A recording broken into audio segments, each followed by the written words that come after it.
ஏன் சோகமா இருக்கீங்க? எவ்வளோ கஷ்டப்பட்டு தெரியுமா சமைச்சேன். ஆ, இவ்வளோ டிஷ்ஷு சமைச்சு தம்பி ஸ்கூல் போக மாட்டேன்ட்டான்.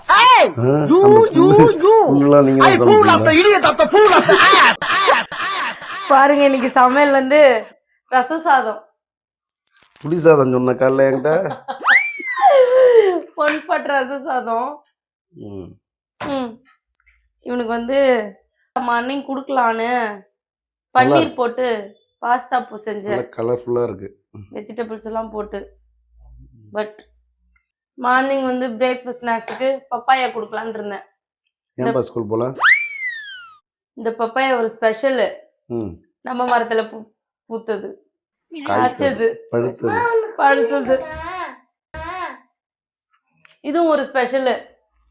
நம்ம மரத்துல பூத்த வாழைப்பூ பக்கோடா. இது வந்து கடையில வாங்குறத விட டேஸ்டா இருக்கு. இது வந்து பன்னீர் 65. எஸ். பன்னீர் 65 செம டேஸ்டா இருக்கு. தம்பி ஸ்கூல் போகலன்ற காரணத்தினால நீங்களும் முட்டை வேணான்னு சொல்லிட்டீங்க.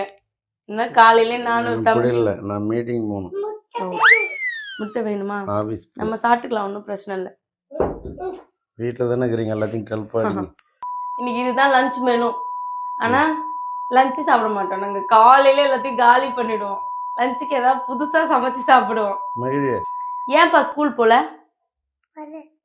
ஸ்கூல் போறியா? கடைசி நேரத்துல டைவ் அடிக்கிறான். மணியாச்சு, ஸ்கூல் போக வேணாம், நாளைக்கு போலாம். பாய் சொல்லு. அம்மா மணியாச்சு, பாட்டு பாடுப்பா.